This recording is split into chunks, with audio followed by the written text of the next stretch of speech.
A biblical perspective on life, culture and current events. This is 2020 on Vision.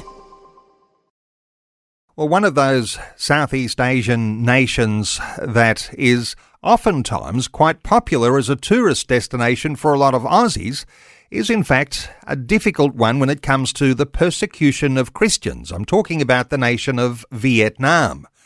Paul Paduhilao is back with us. He works with Voice of the Martyrs and has recently returned from a visit to Vietnam where he was visiting those who you would say are part of the persecuted church because of the heavy-handedness of some authorities in Vietnam. Paul, a special welcome back to 2020. Thank you, Neil. It's a pleasure to be with you and your listeners. Paul, Vietnam's an interesting one, isn't it? Because there are some places in Vietnam where Christians appear to be quite safe, but there are some more outer lying areas or to the north where it's not quite so safe at all for Christian believers. That is true. Vietnam from afar is really a good nation. I mean, beautiful places and a lot of places that you can visit, but with believers, they may say there's freedom of religion, but most of them, especially in the provinces, there's really no freedom of religion. In the provinces, you say, and no freedom of religion there. Is that because the governments in the big cities don't have as much jurisdiction in the provinces? Is that the way it works in Vietnam? I guess it's because that there's no media over there. So there's no bad publicity that they could show to the world if they're doing something there that would make the country bad looking to other countries. So in those areas, I mean, in the cities, they would say there's freedom of religion here. You can do religion. And in fact, there are a lot of churches in big cities. But when you go to the provinces, most of the time, authorities would tell them that we are the law here. Whatever we say, you do. And we don't like your religion, and they always call it American religion. When they talk about Christianity, they always call it American religion. Interesting when you say the media would play a role, but there's no media that's active in the highlands, and so no way to get the message out. But media would play a vital role in exposing corruption and exposing the sorts of persecution that might be coming from one group against another. Is there any possibilities for the expansion of media in Vietnam that you're aware of?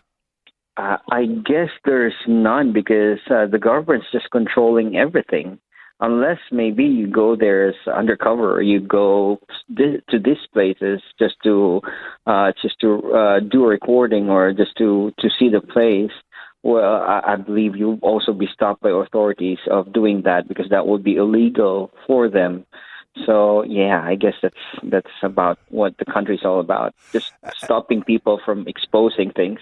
And I imagine the government wouldn't like someone like you even talking about these things because I imagine there's this Southeast Asian cultural thing about saving face and looking good on the outside, and anyone who pulls down the reputation must be some sort of enemy. Would that be the way that it looks?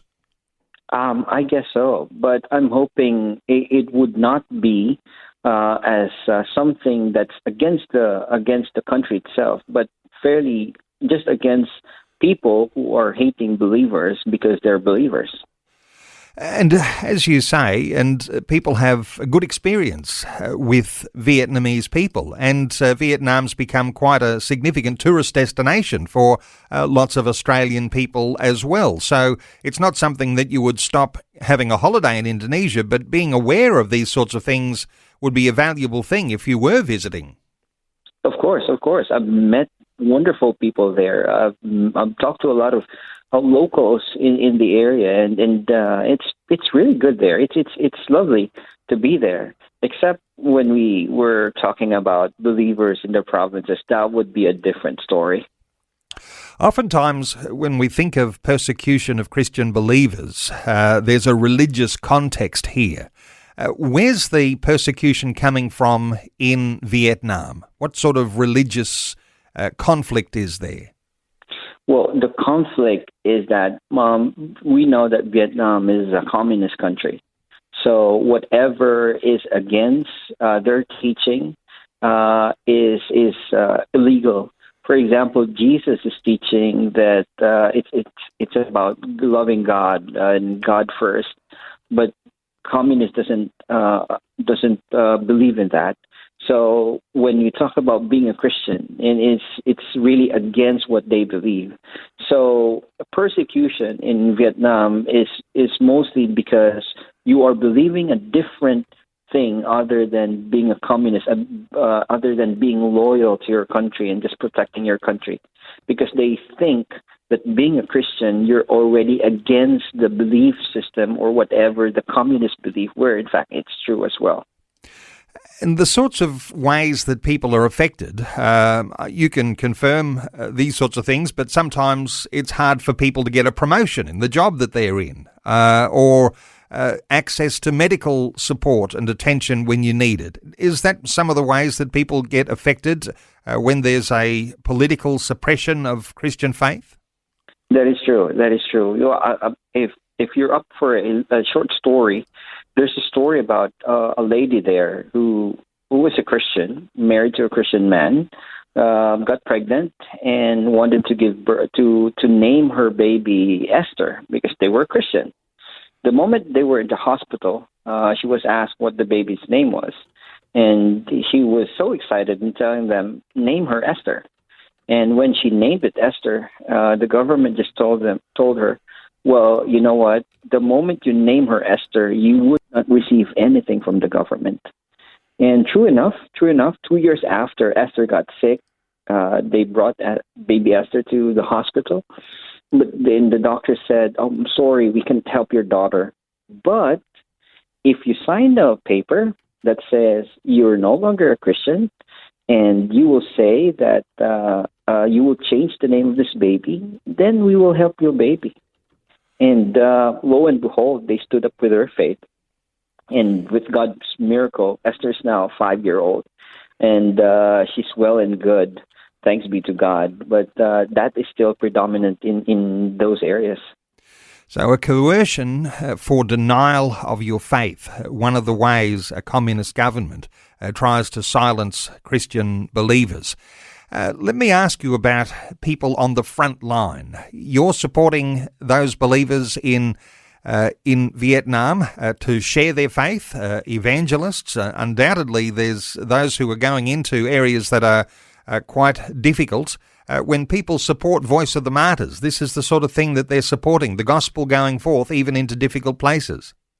Yes, that is true. That is true. And it would really help them big time because they're under suppression with authorities. I mean, we had this one evangelist who was going to preach in a certain village, a 2-day motorcycle ride.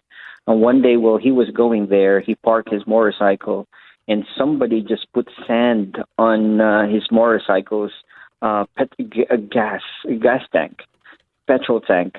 So instead of going home with a two-day motorcycle ride, he walked 4 days just to go back to his place. And that's the kind of persecution, that's the kind of oppression that they're having there just because of sharing the gospel.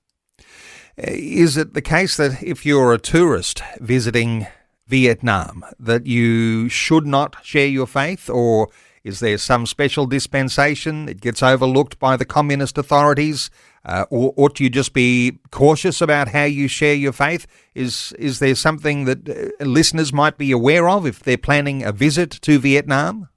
Yeah, normally if you do that, like you evangelize to a person, normally you will not be the one who will be interrogated. They will interrogate the person that you shared to. So it's up to you if you wanted to share the gospel to the other person, because normally they would ask the person that you have shared with of what you have shared to him, and then they would be asked in a police station. So if you're a Christian, just share your faith through your life and how you interact with them, how you deal with them. Because I believe that through your life, Jesus will shine, and they would see the difference of a person who's a believer and a person who does not have the Lord Jesus Christ in their heart. Paul, what does this level of persecution do to the local churches in Vietnam? Are they continuing to grow? Are they meeting underground? Is there a constant threat? How does it look for churches? Well, there are three kinds of churches there. The registered church, where they're registered fully with the government, with all the members' names are given, submitted to the government. Second is the half registered, half underground, where some of them are registered and some of them are not, and they're still going there.